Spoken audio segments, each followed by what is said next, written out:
دریافت فرمایا کہ زید ایک سرکاری ملازم تھے جو دوران ملازمت وفات پا گئے۔ مرحوم کے پسماندگان میں درج ذیل ورثاء شامل ہیں۔ والد ان کے زندہ ہیں، والدہ زندہ ہیں، بیوہ 2 بیٹے اور 2 بیٹیاں۔ شریعت کی روح سے مرحوم زید کے ترکے سے والد، والدہ، بیوہ، بیٹے اور بیٹیوں کا کیا حصہ ہوگا؟ کیا تمام ورثاء برابر کے حصے دار ہوں گے؟ یہ سوال افتخار صاحب نے دریافت فرمایا ہے۔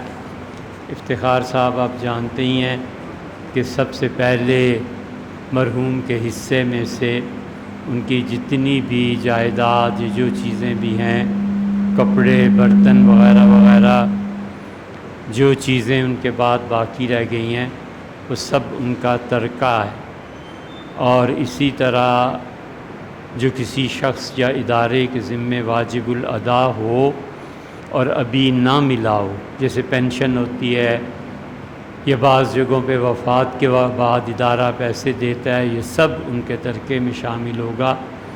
اور اس کا طریقہ یہ ہے کہ اس میں سے کفن دفن کے اخراجات نکالے جائیں گے۔ اگر کفن دفن کے اخراجات کوئی اور دے دے تو یہ بھی ٹھیک ہے، پھر اس کے بعد کوئی قرضہ ہو وہ ادا کیا جائے گا۔ تیسرے نمبر پہ قرضہ ادا کرنے کے بعد جس قرضے میں بیوی کا حق مہر بھی شامل ہے، بیوی خوشی سے معاف کر دے اس کی مرضی، اپنا حق مہر وصول کر لے اس کی مرضی، زندگی ہی میں طے کر گئے ہوں کچھ نہ کچھ ان کی مرضی۔ اس کے بعد اس کو دیکھا جائے گا کہ انہوں نے کوئی جائز وصیت کی ہے یا نہیں۔ وہ وصیت اگر 1/3 1/3 میں پوری ہوتی ہے تو ٹھیک ہے، نہیں ہوتی تو 1/3 کے اندر اندر ان کی وصیت کو پورا کیا جائے۔ اب جو رہ جائے گا اس کے بعد تو باقی حصہ ان کا رہ جاتا ہے، اس کے کل 144 1 4 4 144 حصے بنیں گے برابر کے۔ جو بیوہ ہے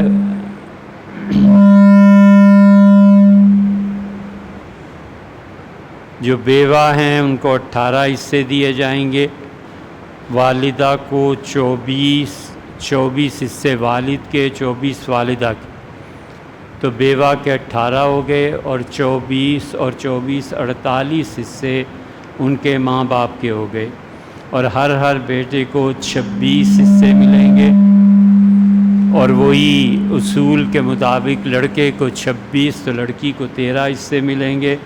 آسانی کے لیے اس کے فیصد کتنا بنے گا وہ بھی ہم نے تحریر کر دیا ہے کہ بیوہ ہے، والد ہیں، والدہ ہیں، تو سمن، سدس اور سدس 3 4 اور 4، اور یہ بیٹا اور بیٹی ان کے عصبہ میں سے آتے ہیں۔ یہ خالص علمی بحث ہے، تو 18 حصے جس بیوہ کے بنیں گے ان کو 12.500 یہ فیصد دیا جائے گا، اور چھٹا حصہ اس رقم کا 16.667 اور 16.66 اور 7 ان 6 اور 6 اور 7 ان کے والد کو، ان کے والدہ کو۔ بیٹا آ گیا تو 18.056 اور بیٹا دوسرا 18.056، بیٹی 9.028 اور دوسری بیٹی 9.028۔ اس کے حساب سے ان کی ساری جائیداد اور وراثت تقسیم کی جائے گی۔ افتخار صاحب یہ فتویٰ تحریری طور پہ بھی ہم یہاں پہ آفتاب صاحب کو دے رہے ہیں، اگر آپ کو چاہیے ہو تو ان سے دریافت کر لیجئے گا، ان سے لے لیجئے گا۔ اس دور میں اللہ کا خالص اور اطاعت گزار بندہ بننے کے لیے ایک مسلمان کو کیسا ہونا چاہیے، اور کم سے کم کون سے اعمال ہونے چاہیے؟ بھیا سب سے پہلی بات، ایک اچھے اخلاق کا انسان۔ بس کسی انسان کو بھی ٹیسٹ کرنا ہو نا تو اسے غصہ دلاؤ. غصے میں وہ کیا حرکت کرتا ہے بس وہی انسان ہے اصل میں. اگر اس کے اندر درندہ چھپا ہوا ہے نا تو درندہ اس کی شکل میں پھر انسان کی آ جائے گا. تو سب سے پہلے کسی کا ٹیسٹ وہ ہوتا ہے غصے میں، درندگی میں کہ درندہ کتنا ہے. تو سب سے اول چیز اسلام میں بھی اور دنیا میں بھی اچھے اخلاق کا انسان بننا ہے. نماز، روزہ، حج، زکوٰۃ، یہ سب چیزیں اس کے بعد ہیں. اور اگر اس نے لوگوں کا حصہ مارا، اگر اس نے لوگوں پہ ظلم کیا، زیادتی کی، مظلوموں پہ اپنا غصہ نافذ کیا، گالی دی، اس قسم کی چیزیں کی، تو اس کی نیکیاں کٹ جائیں گی اور گناہ برباد کر دیں گے اسے. اس کے بعد جو بھی اللہ کی توفیق سے نماز، روزہ، حج اور زکوٰۃ وغیرہ یہ کام کرے. اور جہاں تک ہو سکے ہمارے اس دور میں دو چیزوں سے ضرور بچے. ایک، جاہلوں کی قیادت سے اپنے آپ کو دور رکھے. قیادت اہل علم کا منصب ہے. قائد بننا اور قیادت کے لیے دو چیزیں تو لازم ہیں، فرض ہیں. جس طرح وضو کے بغیر نماز نہیں ہوتی، اسی طرح دو چیزوں کے بغیر قیادت منعقد ہی نہیں ہوتی. زیادہ زیادہ 2.5 کر لو چلو. ایک چیز کے قائد ہمیشہ وہ انسان بنتا ہے جس میں مال کی محبت نہ ہو. جس شخص میں مال کی محبت ہے نا وہ قیادت نہیں بن سکتی. ضرورت کے لیے مال چاہے، ضرورت پہ مال کو خرچ کرے، ضرورت کے لیے قرضہ لے، ضرورت کے لیے 1000 چیزیں، لیکن جس کو کہتے ہیں نا مال کی محبت دل میں سما جائے، یہ شخص قائد بننے کے قابل نہیں ہوتا. ایک بات. اور دوسری چیز جو قیادت کے لیے ضروری ہے کہ اس میں سرے سے یہ خواہش ہی مٹ جائے کہ میں بڑا آدمی بنوں. بڑائی آدمی بننے میں ہے، بڑا آدمی بننے میں نہیں ہوتی. اس سے ہمیشہ جو لوگ اپنے آپ کو مال کی محبت سے پاک کر لیتے ہیں اور اس عہدے کی محبت سے پاک کر لیتے ہیں، وہ قیادت ہوتی ہے. اور تیسری آدھی پوری چیز یہ بھی لگا لو کہ وہ انسان غصے میں اپنے آپ کو کنٹرول کر سکے. جب کسی انسان میں اللہ کی عبادت سے پہلے یہ 3 چیزیں جمع ہو جائیں نا، وہ انسان مسلمان ہوتا ہے. تو کبھی بھی اس قیادت میں بلکہ 2 چیزیں کر لیتے ہیں. سب سے پہلے ہم نے عرض کیا کہ مال کی محبت اور دوسرے علم ہونا ضروری. اس ترتیب کو اب سمجھو. ایک مال کی محبت نہ رہے، دوسرا علم چاہیے، فرض ہے. علم کے بغیر کوئی قیادت منعقد نہیں ہوتی. آرمی چیف ہے نا، کون اس کو قائد مانے اگر اسے یہ بھی نہ پتہ ہو کہ دشمنوں سے لڑنے کی ٹیکنیک کیا ہوتی؟ کون اسے بڑا مانے گا؟ وہ آخر وار کورس کرتا ہے، کچھ ترکیبیں ہوتی ہیں، پھر اس کی قیادت آتی ہے، پھر عملاً وہ قیادت کے معیار پہ پورا اترتا ہے، تب لوگ جا کے مانتے ہیں، ورنہ کون مانتا ہے؟ مولوی صاحب ہیں، امامت کراتے ہیں، نماز پڑھاتے ہیں، اور مسائل کا ہی نہ پتہ ہو تو کون امام مانے اور کون رکھے؟ ایک آدمی انجینئر کہلاتا ہے، اسے پتہ ہی نہ ہو کہ اینٹ اور سیمنٹ اور کتنے ڈائریکشن کا اور کتنے گز کا پلاٹ ہوتا ہے، اور یہ چیزیں بنیادی علم ہی نہیں ہے. اچھے مسلمان کے لیے اپنے فیلڈ کا علم، چاہے وہ گارا ہی لگاتا ہو، علم، اور علم کے بعد مال کی محبت سے پاکیزگی بس.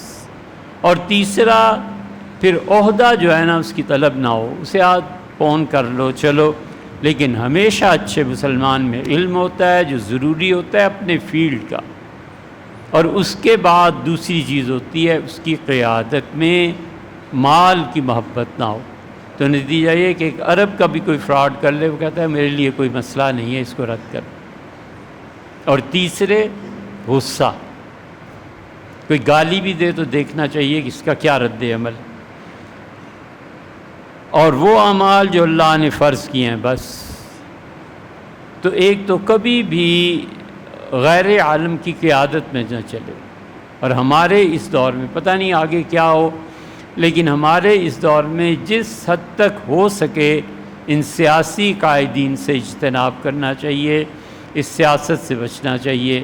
اچھا مسلمان جان چھڑائے، کیونکہ ووٹ، انتخابات، سیاسی قیادتیں، خود علماء کی مذہبی سیاسی قیادتیں اس قدر کرپٹ ہو گئی ہیں کہ کل تک جو شخص کافر، مرزائی، یہودیوں کا ایجنٹ تھا، آج گلے لگا کے مل رہے ہیں کہ اس جیسا مومن تو کوئی ہے ہی نہیں۔ یہ کیا مذہب ہے؟ یہ کیا دین ہے؟ کل تک جو اس قابل تھا کہ پھانسی چڑھا دیا جائے، آج اس کو رہا کرو، یہ کرو، وہ کرو۔ اے حضرت، اللہ کو جواب دینا ہے یا نہیں؟ نہیں جی، یہ تو سیاست میں بھی جھوٹ بولنا پھر جائز ہو جاتا ہے، والعیاذ باللہ۔ اس لیے مومن اچھا آدمی وہ ہے جن جمیلوں سے اپنے آپ کو بچائے، تاریکی دور گھروں میں کہیں رہے، اور اللہ کی عبادت کرتا رہے اور رخصت ہو جائے۔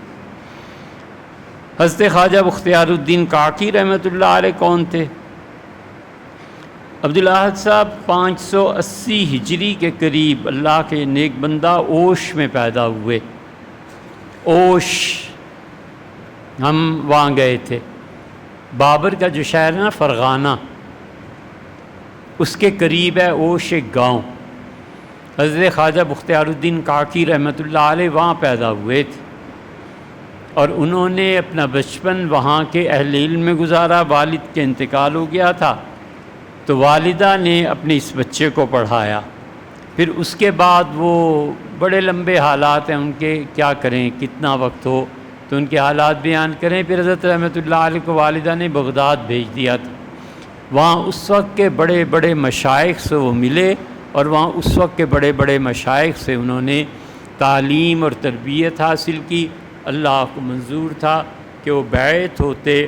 اس زمانے میں علماء ایسے ہی نہیں ہوتے تھے، وہ باقاعدہ بیعت بھی ہوتے تھے۔ تو انہوں نے بیعت کی حضرت خواجہ معین الدین چشتی رحمۃ اللہ علیہ کے ہاتھ پہ، اور خواجہ معین الدین چشتی رحمۃ اللہ علیہ نے سلسلہ چشتیہ کے اسباق جب سب طے کرا دیے، اور یہ جانچ لیا کہ میرے اس مرید میں مال کی محبت، عہدے کی محبت، بادشاہت اور پیسے کی طلب کچھ نہیں رہی، تو انہیں حکم فرمایا کہ دہلی جا کے بیٹھو اور خلق خدا کو اللہ کی طرف بلاؤ اور اللہ سے ملاؤ۔ دہلی میں نیا نیا اسلام کا جھنڈا شمس الدین التمش جو تھے وہ گاڑ رہے تھے، اور صدیوں تک قائم رہنے والی حکومت یہ حضرات اس وقت بنا رہے تھے۔ اللہ ہی کے علم میں تھا کہ کتنی 100 سال اور کتنی صدیاں اللہ اس کاوش کو قبول فرمائے گا، برکت دے گا، اور لاکھوں اور کروڑوں مسلمان اس کاوش سے پیدا ہوں گے۔ حضرت بختیار الدین رحمۃ اللہ علیہ دہلی آئے، اور کلوکھری ایک جگہ تھی، وہاں پر انہوں نے ایک چھوٹی سی مسجد میں اللہ اللہ کرنے لگے، اور شمس الدین التمش بادشاہ، اسے پتہ چلا کہ ایک درویش آیا ہے، تو وہ حضرت رحمۃ اللہ علیہ کی مجلس میں ہفتے میں بادشاہ سلامت 2 بار آتا تھا، لیکن کبھی اس سے ہاتھ نہیں ملایا، کبھی اس سے کوئی بات نہیں کی، بس جو بات ہوتی تھی کرتے تھے، لوگوں کی تربیت، اٹھ کے چل دیتے تھے مسجد میں نماز پڑھنے کے لیے۔ اس سے زیادہ کوئی چیز نہیں تھی۔ دلی میں اسلامی حکومت قائم ہوئی، اور شمس الدین التمش نے حکمران بنایا، اس وقت حکمران تو وہ خود تھے، انہوں نے شیخ الاسلام بنایا نجم الدین کبریٰ کو۔ نجم الدین کبریٰ اور حضرت خواجہ معین الدین چشتی رحمۃ اللہ علیہ دونوں ہم سبق تھے۔ حضرت خواجہ ایک مرتبہ ملنے کے لیے اپنے خلیفہ سے دلی تشریف لائے، تو حضرت نے بہت اہتمام سے پیر و مرشد کو رکھا، تو حضرت تشریف لے گئے نجم الدین کبریٰ سے ملنے، تو اس نے کہا کہ کیا تم نے اپنا خلیفہ بھیجا ہے بختیار الدین؟ بادشاہ وقت ہمیں پوچھتا نہیں، اور ہفتے میں 2 بار اس تمہارے درویش کے پاس جاتا ہے، اور خلق خدا ہمارے دروازے پہ آتی نہیں، اور اس کے یہاں بھیڑ خالی نہیں ہوتی، بھیڑ سے دروازہ خالی نہیں ہوتا۔ تو حضرت معین الدین چشتی رحمۃ اللہ نے فرمایا، شیخ الاسلام ہمارا مسلک یہ ہے کہ ہم سے دنیا میں کسی کا دل نہ دکھے۔ کجا یہ کہ آپ اتنے صاحب علم اور اسلامی حکومت کے شیخ الاسلام، اور آپ کو رنجش اور شکایت پیدا ہو۔ تشریف لے گئے اور فرمایا کہ بختیار لوگ تیرے مقام کو پہچانے نہیں، اور شیخ الاسلام ناراض ہیں، اور ہمارا مسلک یہ ہے کہ جس درویش جو درویش لوگوں کا دل دکھائے، درویشی اس میں نہیں ہوتی۔ کجا یہ کہ شیخ الاسلام کا دل دکھے، اور یہ بادشاہ 2 مرتبہ ہفتے میں تمہارے پاس جو آتا ہے، تو ہمارا مسلک چشتیوں کا یہ ہے کہ جس کا نام بادشاہ کی عطیے اور بادشاہ کی اس فہرست میں چلا جائے جہاں سے لوگوں کو وظیفے ملتے ہیں، اس درویش کا نام اللہ کے رجسٹر سے کٹ جاتا ہے۔ چلو ہمارے ساتھ اجمیر میں، اور تم اس مقام کے آدمی ہو کہ حق یہ ہے کہ تم بیٹھو اور میں تمہاری خدمت کے لیے کھڑا رہوں۔ انہیں عرض کیا، حضرت میں اس قابل بھی نہیں ہوں کہ آپ بیٹھیں اور میں منہ دکھا سکوں، کجا یہ کہ آپ فرماتے ہیں چیزیں سمیٹیں اور چل پڑے۔ یہ ابھی چیزیں سمیٹ رہے تھے، سب کچھ شمس الدین تک اطلاع پہنچی، اور ننگے سر اور پاؤں بھاگا اپنے محل سے، اور دیکھا ایک ہجوم جا رہا ہے، ہجوم کو چیرتا ہوا پہنچا، اور سے معین الدین چشتی رحمۃ اللہ سے فرمایا، حضرت دارالخلافہ برباد کرتے ہیں؟ کہا نہیں۔ کہا حضرت یہ چلے گئے تو ہمارا کیا بنے گا؟ تو حضرت چپ ہو گئے معین الدین چشتی رحمۃ اللہ، اور پھر فرمایا بختیار بابا ہمچنین مشہور شدی، بابا اتنی خلق خدا کو اپنا دیوانہ بنا لیا ہے، ایک دل کو رکھنا اور لوگوں کو توڑ دینا یہ بھی مناسب نہیں، اچھا یہیں رہو، ہم دعا مانگے۔ حضرت معین الدین چشتی رحمۃ اللہ علیہ وہیں رہے، کم عمر پائی 50 سال کے ہوں گے، 633-32 کے قریب حضرت رحمۃ اللہ کے انتقال ہو گیا۔ وہ ایک جگہ سے گزر رہے تھے تو سماع ہو رہا تھا، ایسے ہی درمیان میں کہوں، جس سماع کو لوگ اتنا حرام اور ناجائز کہتے ہیں نا، یہ اتنا بھی حرام اور ناجائز نہیں ہے، سمجھے؟ ان فتووں میں دخل اندازی نہیں کرنی چاہیے، اس کی زد بہت دور تک جا کر پڑتی ہے۔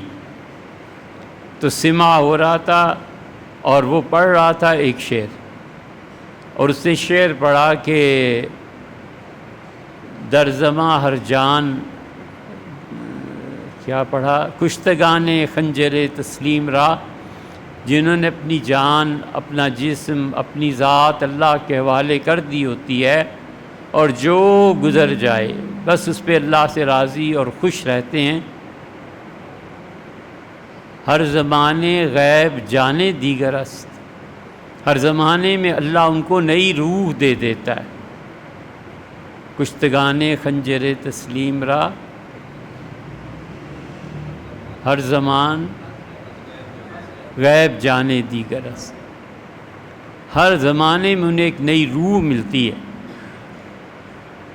اس پہ وہ اس دنیا کے معاملات تو کیا، ہوش و حواس ایک طرح کے معطل ہو گئے۔ نماز کے وقت نماز پڑھتے تھے، پھر فرماتے تھے اسے شعر پڑھو۔ وہ جو تسلیم اور رضا کا مقام تھا نا، جس سے بڑھ کے کسی صوفی کے لیے کوئی مقام نہیں ہے، رضی اللہ عنہم، خدا اس سے راضی ہو جائے، اور اسی حالت میں وصال ہوا، اور گزر رہے تھے ایک اور جگہ سے، بہت دیر ٹھہرے رہے، تو کسی نے کہا حضرت اس جگہ کافی دیر ہو گئی، اب خانقاہ میں لوگ منتظر ہیں، تو ارشاد فرمایا کہ اس زمین سے دلوں کی بو آتی ہے،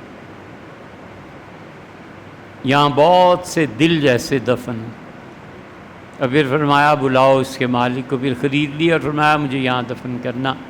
التمش نے جنازہ پڑھایا تھا، اور حضرت رحمۃ اللہ علیہ وہیں تدفین ہوئی، ہم حاضر ہوئے ان کی قبر پہ، تو بار بار خیال آیا کہ کوئی ایک دل، ہزاروں دل وہاں پہ دفن، بڑے بڑے لوگ وہاں پہ دفن۔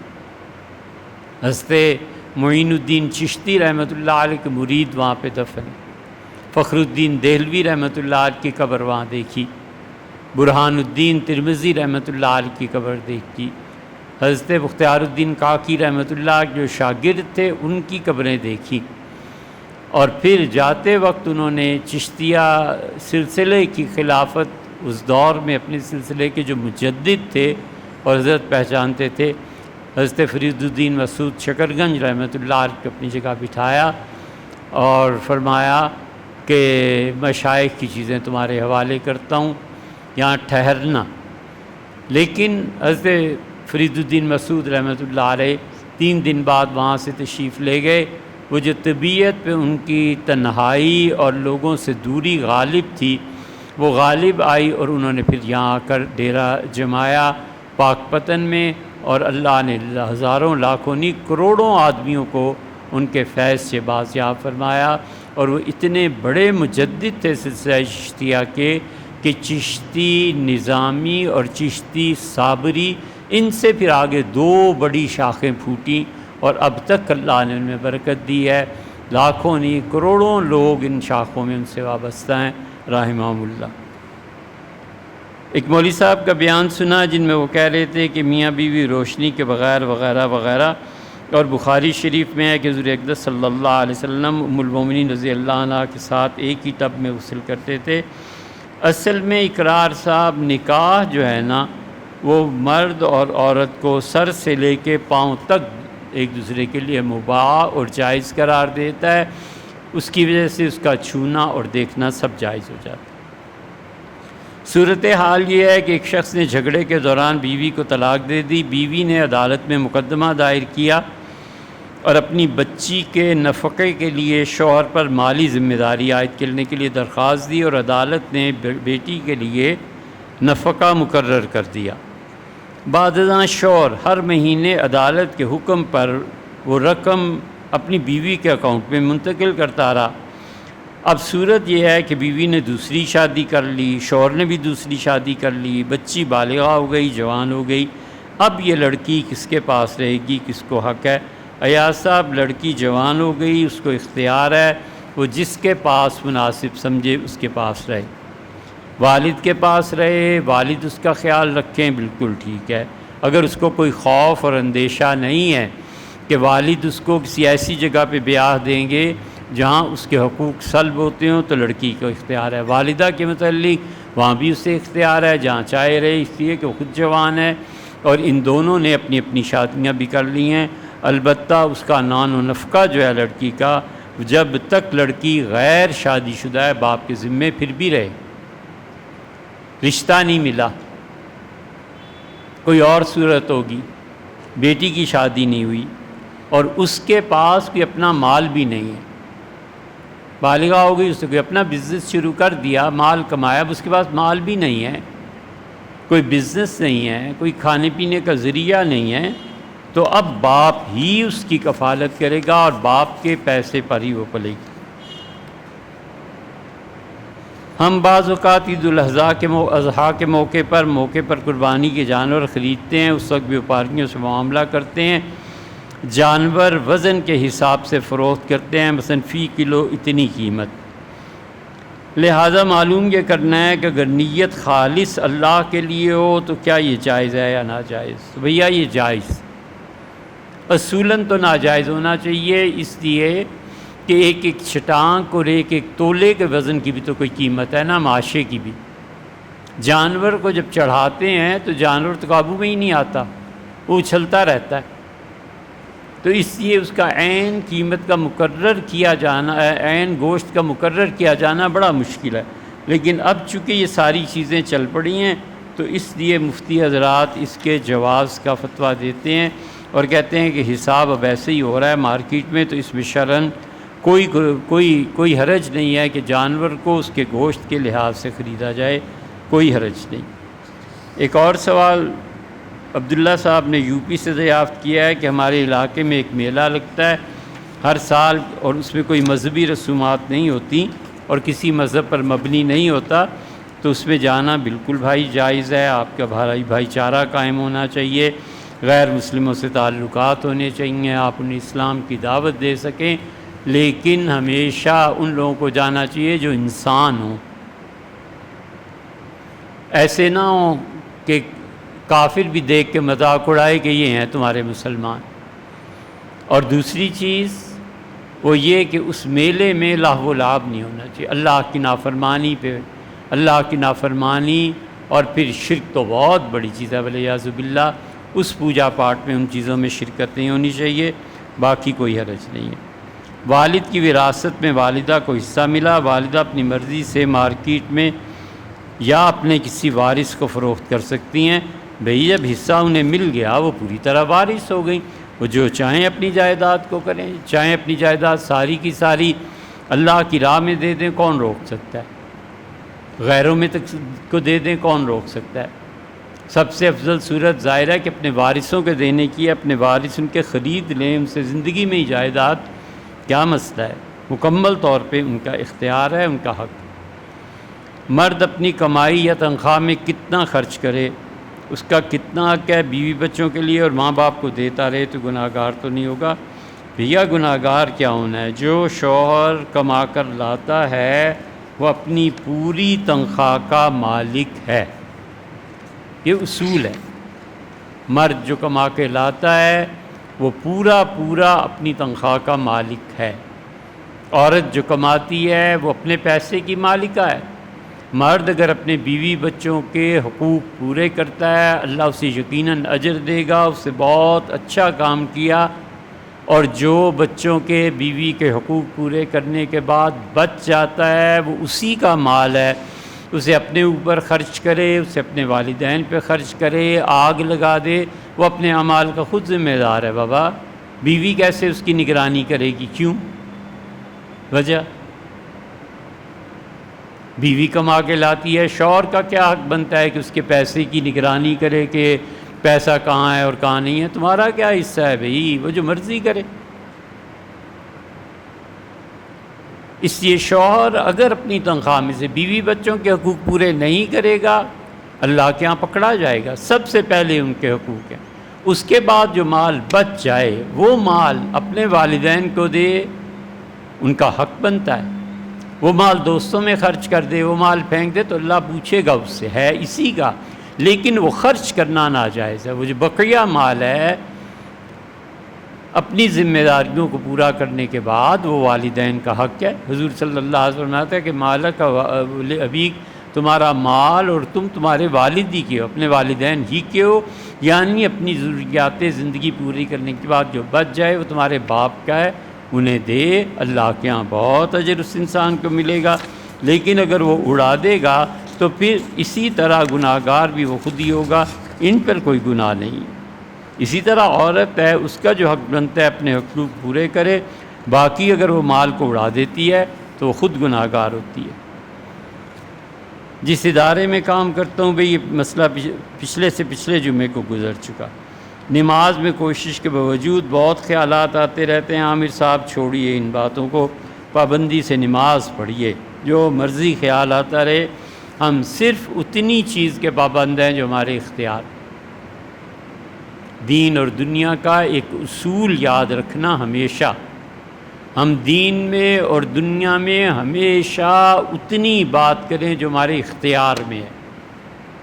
جو میرے اختیار میں نہیں ہے میں کیسے اس پہ پکڑا جاؤں گا اور میں اس پہ کیسے مجبور کیا جاؤں؟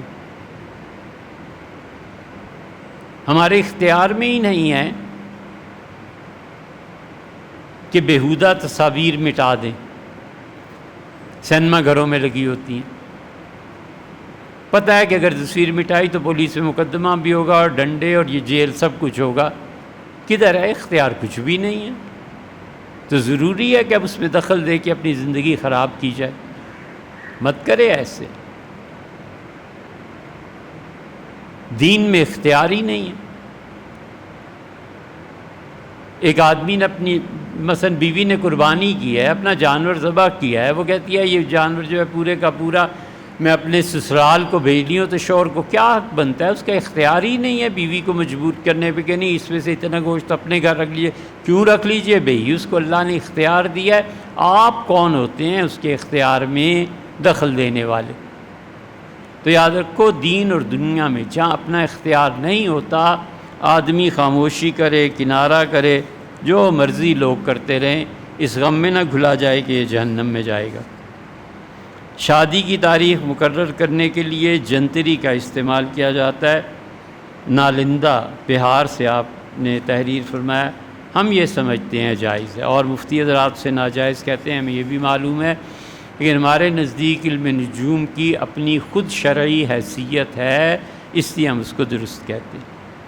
فخر الدین عراقی رحمۃ اللہ علیہ کی عشق کے متعلق کتاب اللمعات اور جامی رحمۃ اللہ علیہ کتاب اشعۃ اللمعات، اس میں غور اور فکر کرنا اور اس کی مضامین کو سمجھنے کی کوشش کرنا کہاں تک اچھا ہے؟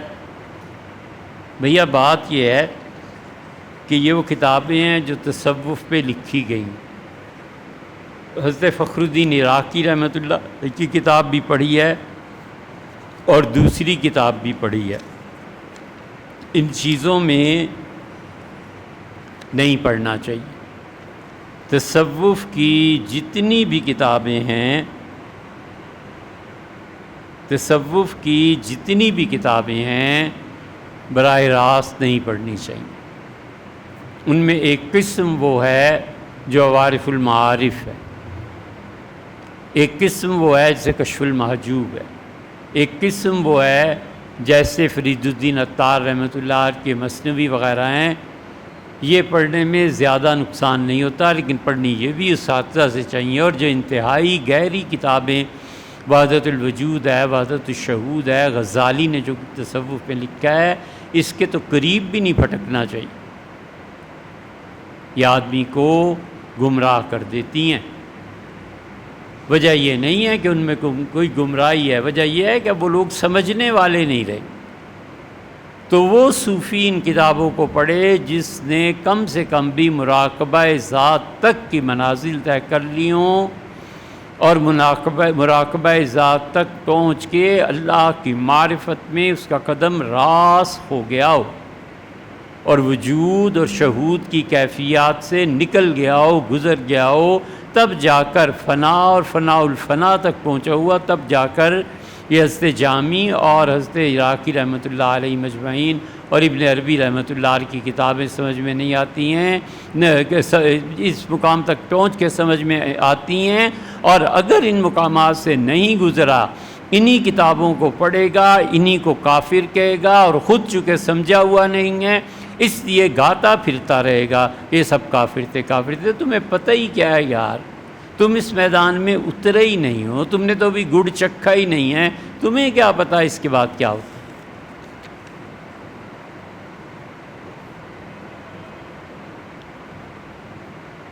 یہ جو سوال تحریر فرمایا ہے کینیڈا سے، اس پہ انشاءاللہ ایک بیان ہوگا، آپ اس کو سن لیجیے، یہ ہم رکھے لیتے ہیں۔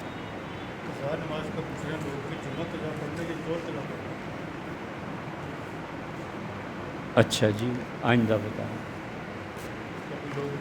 جمعہ قضا کرے 2 رکعت، ہاں جی، اور بعض فقہا کے نزدیک 4 رکعتیں ہیں، ظہر قضا کرے، دونوں قول، جو بھی کر لے گا ٹھیک ہو جائے۔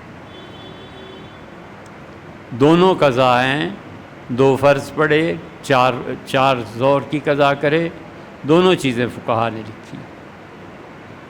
میں اس کے باوجود اگلے ہفتے انشاءاللہ اس کی تشریح کر دوں۔ یہ بھئی قربانی کا ایک مسئلہ ہے اور بہت ضروری ہے، اس کو غور سے سننا۔ اگر اس میں غلطی ہو جائے تو پھر ہمارے ذمے کچھ نہیں۔ افتخار صاحب نے پوچھا ہے کہ 6 افراد مل کے ایک بڑے جانور میں شریک ہو سکتے ہیں کہ سب کا ایک ایک حصہ ہو، اور 7ویں حصے میں انہی شرکاء میں سے 2 شرکاء کا آدھا آدھا حصہ ہو، یعنی 7ویں حصے میں کسر ہو گیا ہو، کسر لگ گئی ہو، سمجھے؟ 2 4 6 اور 7واں حصہ جو بنتا تھا، فرض کرو اس کی قیمت 1 لاکھ تھی، اب 6 نے کہا کہ ہم آپس میں تقسیم کر لیتے ہیں، تو ہم 16,000 جمع کر لیتے ہیں، 96,000 یہ پورا ہو جائے گا، کسر لگ گئی نا 7ویں حصے میں، کیا یہ جائز ہے؟ اور دوسرا سوال یہ پوچھا ہے کہ بڑے جانور میں 7 افراد سے زیادہ افراد شریک ہو سکتے ہیں کہ پہلے 6 افراد شریک ہوں اور ہر شریک کا پورا حصہ ہو، پھر 7ویں حصے میں 2 افراد باہر سے شریک ہو جائیں۔ اب 7 حصے ہو گئے، دونوں صورتوں کو تفصیل سے بیان کریں تاکہ کوئی شبہ باقی نہ رہے۔ دیکھیں بھئی، تفصیل اس کی یہ ہے کہ ایک بڑے جانور میں زیادہ سے زیادہ 7 افراد شریک ہو سکتے ہیں، 8 فرد شریک ہوں گے تو کسی کی قربانی نہیں ہوگی۔ زیادہ سے زیادہ 7 افراد شریک ہو سکتے ہیں، ہر ایک کا ایک ایک مکمل حصہ ہو تو 7 افراد بنیں گے، اور 7 سے جب زیادہ ہو گئے، 8 ہو گئے، 9 ہو گئے، کسی کی بھی قربانی نہیں ہوئی۔ ٹھیک ہے جی؟ اور 7 افراد میں کسی کا ایک حصہ بھی اگر ادھورا ہوا، مثلا اس نے کہا کہ میں آدھا حصہ لیتا ہوں، تو 7 کی بجائے 6.5 ہو گئے نا۔ ایک نے کہا کہ میں پون حصہ لیتا ہوں، تو 6.25 ہو گئے، 7 نہیں ہوا، ہیں 7 افراد، لیکن 6 کہتے ہیں ہمارا پورا حصہ ہے۔ 7ویں میں آدمی کہتا ہے آدھا حصہ لیتا ہوں، تو یہ 6.5 ہوا، 6.25 ہوا، 6.25 ہوا، کسی کی قربانی نہیں ہوئی، 7 حصے پورے ہوں گے، اور وہ 8واں اور 9واں وہ تو قربانی نہیں ہوتی۔ اگلا ہو گیا کلیئر؟ 7 افراد سے کم افراد اس طرح شریک ہوں کہ مجموعی طور پہ ہر ایک کا مکمل حصہ بنتا ہو اور کچھ حصوں میں کسر واقع ہو جائے۔ مثلا 4 افراد مل کے ایک بڑا جانور خرید لیں، ہر شریک کا 4 کا مکمل حصہ ہو، 4 حصے ہو گئے، 3 بچ گئے۔ اب یہ کہتے ہیں 4 کہ یہ 3 حصے ہم ہی آپس میں کسر کے ساتھ تقسیم کر لیتے ہیں، پون حصہ یہ لے لے، پون یہ لے لے، یہ لے لے، یہ لے لے، 1.25، 1.5 حصہ۔ کسی طرح بھی یہ 4 آدمی جنہوں نے جانور لیا ہے تو باقی 3 حصے آپس ہی میں تقسیم کر لیں تو یہ 3 حصوں میں کسر ہو جائے گا، لیکن 3 حصے وہ بھی جائز ہیں، 4 حصے وہ تو قربانی ہو ہی گئی نا۔ یہ جتنا کسر باقی کریں گے یہ سب کا سب وہ لوگ ہیں جن کے 4 حصے ہیں، اللہ کے ہاں انشاءاللہ یہ بھی قبول ہو جائے گا۔ یہ بڑا مشکل مسئلہ ہے، لوگ پھنس جاتے ہیں۔ ہم پھر اس کو دوبارہ کہتے ہیں کہ 5 آدمیوں نے ایک جانور خرید لیا، حصے ہیں 7، 5 نے اپنا ایک ایک مستقل حصہ لے لیا، 2 حصے رہ گئے۔ ان 5 نے کہا کہ ہم اس میں کسر لے لیتے ہیں، کسر میرے ذمے آ گئی، تمہارے ذمے، اس کے ذمے، باہر سے کوئی آدمی ابھی نہیں آیا، تو ہم کہتے ہیں وہ جو کسر جمع ایک قربانی، کسر پلس ایک قربانی، یہ سب ہو گئی، اور یہ انشاءاللہ اللہ کے ہاں قبول ہے۔ اس لیے آپ نے جو مثال لکھی ہے کہ 6 شرکاء میں ہر ایک کا مکمل حصہ ہے، پھر 7ویں حصے میں وہ جو 6 تھے ان میں سے 2 نے لے لیا، تو چونکہ ان شرکاء کا مکمل حصہ ہے، اوپر سے ان میں سے انہوں نے کسر کر کے مکمل حصے لے لیے، 7 پورے کر لیا، تو سب کی قربانی ہوگی۔ 7 حصوں سے کم ہونے کی صورت میں جتنے افراد شریک ہوں گے برابر برابر کا حصہ لیں گے، یہ نیا مسئلہ ہے۔ اور 7 حصے کر کے ان 7 میں تقسیم کرنا کوئی ضروری نہیں۔ ان میں سے 3 افراد کہتے ہیں کہ بھئی ہمیں یہ گوشت دے دو، باقی ہماری طرف سے ادھر تقسیم کر دو، اپنی مرضی سے، اپنی خوشی سے، بالکل ٹھیک ہے۔ 7 کے 7 کہتے ہیں کہ گوشت کی ضرورت ہی نہیں ہے، یہ اللہ کی راہ میں جس کو بھی دے دو بھی ٹھیک ہے۔ اس میں سود نہیں ہوتا، سود اس صورت میں ہوتا ہے کہ 7 لینے کے دعوے دار ہوں، تو اس صورت میں اچھا گوشت کسی اور کے پاس چلا جائے گا، اس سے ناراضگی پیدا ہوگی، وہ سود بنتا ہے۔ ورنہ جو آدمی اپنا حصہ چھوڑ دے، منتظمین کے سپرد کر دے کہ اس کو دے دیں، بالکل ٹھیک ہے، اس لیے کوئی حرج نہیں۔ بڑے جانور میں زیادہ سے زیادہ 7 حصے کیے جاتے ہیں، 7 سے زیادہ جائز نہیں ہے، یہ ہم نے بیان کر دیا۔ یہ جو مسئلہ ہم نے آپ سے بیان کیا ہے کہ 7 حصوں کی بجائے 4 حصے ہو گئے اور 3 حصے انہی نے خرید لیے اور اس میں لگ گئی کسر، اور یہ جائز ہے، اس مسئلے پہ علماء کا بڑا اختلاف۔ مسئلہ تو بیان ہو گیا۔ افتخار صاحب، آپ نے دوسرا مسئلہ جو لکھا ہے کہ قربانی کا رجحان عام ہے اور بہت افراد مل کے بڑے جانوروں کی قربانی حاصل کرتے ہیں، بیل یا گائے ذبح کی جائے، 5 جانوروں کا گوشت ایک ساتھ ملا کر مکس کر لیا جائے، پھر اس مخلوط گوشت کو تمام حصہ داروں میں برابر کا تقسیم کیا جائے، تو اگر ان میں سے کوئی ایک آدمی بھی، 35 آدمی ہیں نا، ایک بھی ناراض ہے تو نہیں ہو سکتا، سارے کے سارے راضی ہیں کہ یار جو جس کے نصیب میں مل گیا، 7 کے 7 راضی ہیں کہ کوئی پرواہ نہیں، ہمارا حصہ جو مرضی دینا، جو مرضی رکھ، سب جائز ہے، سب درست ہے، کیونکہ انہوں نے بغیر کسی لڑائی جھگڑے کے اپنی رضا سے اس بات کو مانا ہے۔ رہ گئی یہ بات کسر والی کہ کسر کس میں لگے گا، یہ بڑا اہم مسئلہ ہے بھائی۔ جو لوگ اس کسر کے قائل ہیں،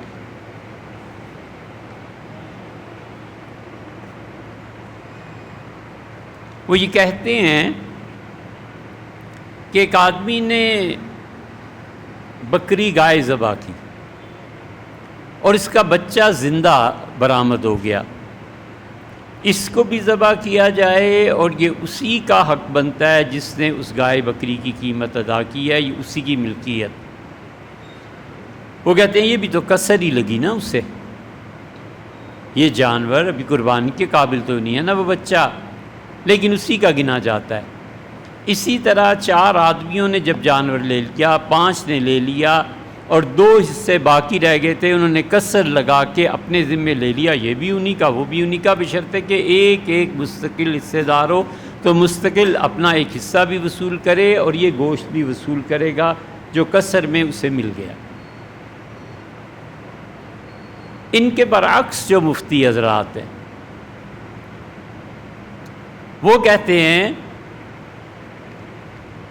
کہ تم یہ بتاؤ کہ 7 حصے ہیں قربانی کے اور کسر جیسے تم جائز قرار دے رہے ہو، پھر تو تم یہ بھی جائز قرار دو گے کہ خالص قربانی کے جانور میں عقیقے کا کوئی ایک حصہ آ جائے تو وہ جائز ہوگا۔ ہم کہتے ہیں بھی وہ بھی جائز ہے، جیسے ہم کسر کو جائز سمجھتے ہیں، جیسے اس بچے کو جائز سمجھتے ہیں، ایسے ہی عقیقے کو بھی جائز سمجھتے ہیں۔ وہ کہتے ہیں ہمارے نزدیک نہ کسر جائز ہے، نہ رسول اللہ صلی اللہ علیہ وسلم کے ایصال ثواب کے لیے حصہ رکھنا جائز ہے۔ نبی کریم صلی اللہ علیہ وسلم کا ایصال ثواب مستقل الگ کرو، قربانی کے جانور میں جائز نہیں ہے۔ امت میں کسی کے لیے بھی، میں پیغمبر علیہ الصلوۃ والسلام، قربان کے جانور میں حصہ رکھنا جائز ہی نہیں ہے۔ اور اسی طرح ہم یہ کہتے ہیں کہ عقیقہ بھی جائز نہیں، کسر بھی جائز نہیں، ایصال ثواب بھی جائز نہیں، عقیقہ بھی جائز نہیں، کہ خالص قربانی ہے جو اللہ کا حق۔ اب مفتیوں کے 2 گروہ ہو گئے۔ ہم ایک عرصے تک بھی اس مسئلے میں پڑے رہے، حتیٰ کہ یہ افتخار صاحب کو اللہ جزائے خیر دی، اس مرتبہ ان کا جو مسئلہ آیا ہے تو دن رات ایک کر کے پھر ہم نے کہا اس کو تو حل کرنا ہی کرنا ہے انشاءاللہ۔ بدائع الصنائع جو حنفی فقہ کی زبردست کتاب ہے کہ اس جیسی کتاب آج تک لکھی ہی نہیں گئی، انہوں نے اس چیز کو جائز قرار دیا ہے کہ ایک آدمی پورا حصہ لے اور اس کے ساتھ کسر بھی لے۔ شامی رحمۃ اللہ نے اس کو جائز قرار دیا ہے کہ ایک آدمی قربانی میں عقیقے کا حصہ بھی لے، علماء نے اس کو جائز قرار دیا ہے کہ ایک آدمی قربان کا حصہ بھی ڈالے، عقیقے کا حصہ بھی ڈالے، رسول اللہ صلی اللہ علیہ وسلم کی سال ثواب کا بھی حصہ ڈالے۔ 6 حصے اس نے امت میں نبی صلی اللہ علیہ وسلم سمیت تقسیم کر دیے اور ایک حصہ قربان کا دیا۔ ہم کہتے ہیں یہ سب جائز ہیں۔ صاحب بدائع شامی بڑے بڑے علماء نے اس کو لکھا۔ آیا خیال میں؟ پھر ہمیں خیال ہوا کہ بر صغیر کے بہت بڑے فقیہ، ان کی رائے اس مسئلے میں دیکھیں، جن کی فقہ میں مہارت کیا دیوبند اور کیا بریلی سب میں مسلم ہے۔ اللہ نے فقہ اسلامی، فقہ حنفی میں بڑا حصہ انہیں عنایت فرمایا تھا۔ مولانا احمد رضا خان صاحب کو فتاوی رضویہ جب دیکھی تو حضرت نے لکھا ہے کہ گائے یا اونٹ میں 2 سے 7 تک شریک ہو سکتے ہیں۔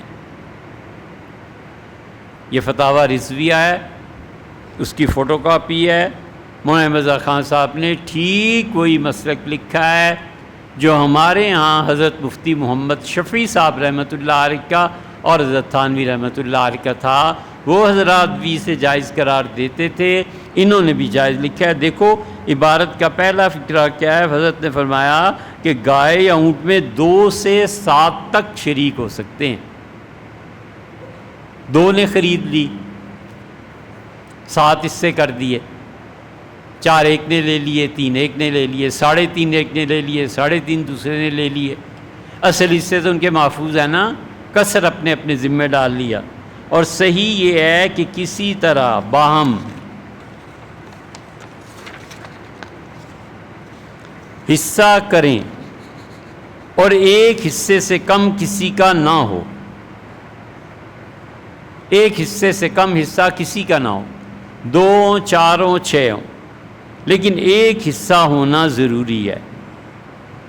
چاہیے کہ دو شخص جو گائے کو آدھا آدھا حصہ تقسیم کر رہے ہیں، درمیان کی عبارت مشکل ہے اس لیے اسے چھوڑا ہے، ہر ایک کے 3.5 حصے ہوئے، ایک حصہ ٹوٹا مگر اور سالم 3 حصے موجود ہیں، اور قربانی ایک حصہ، عقیقہ اس نے ڈال دیا دوسرا حصہ، یہ دونوں اللہ کے لیے ڈال دیے، 3 حصے دونوں کے محفوظ ہوئے، آدھا آدھا کسر ہوا، یہ سب کا سب فرمایا جائز۔ سمجھ میں آ گئی بات؟ آیا سمجھ میں؟ مولانا احمد رضا خان صاحب فرماتے ہیں کہ 7 حصے تھے، 3 حصے 2 آدمیوں نے لے لیے، 7واں حصہ آدھا آدھا لیں گے تو کسر ہوگی، یہ بھی جائز ہے۔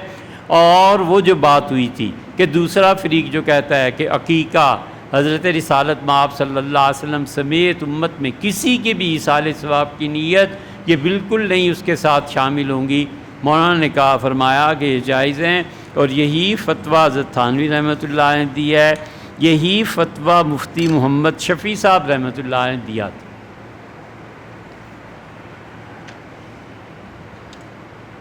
دارالعلوم کراچی میں اس فتوے پہ ہوئی بحث، مولانا چاٹگامی مفتی صاحب بڑے اچھے مفتی تھے، اور مفتی رشید احمد صاحب لدھیانوی، انہوں نے اسے جائز نہیں لکھا۔ وہ کہتے ہیں قربانی کا جانور خالص اللہ کے لیے، 7 حصے اللہ کے، نہ عقیقہ نہ ایصال ثواب۔ مفتی شفیع صاحب رحمۃ اللہ فتویٰ دے چکے تھے، حضرت تھانوی قدس سرہ فتویٰ دے چکے تھے، اور بھی فتاوی۔ اب یہ بحث جب ہوئی تو مفتی شفیع صاحب رحمۃ اللہ علیہ، اللہ تعالیٰ کا وصال ہوا انہیں، قدس اللہ سرہ العزیز، حضرت رحمۃ اللہ کا انتقال ہو گیا، اس فتوے پہ پھر بحث ہوئی۔ وہ ساری مباحث کو ہم نے پڑھا تو مفتی محمد تقی صاحب عثمانی جو حضرت رحمۃ اللہ کے صاحبزادے ہیں، انہوں نے اپنے والد اور اپنے پیر و مرشد حضرت تھانوی رحمۃ اللہ علیہ کے فتوے پہ دستخط فرمائے، اور انہوں نے کہا کہ میرے اور اللہ کے درمیان یہی ظاہر ہوا ہے، دلائل سے مجھے یہی معلوم ہوا ہے کہ قربانی بھی جائز ہے، کسر بھی جائز ہے، اور اس کے ساتھ ساتھ ایصال ثواب بھی جائز ہے، عقیقہ بھی جائز ہے، یہ سب چیزیں جائز ہیں۔ مسئلے کو ہم نے تفصیل سے بیان کر دیا ہے، امید ہے کہ انشاءاللہ اس کے بعد کوئی کمی باقی نہیں رہی۔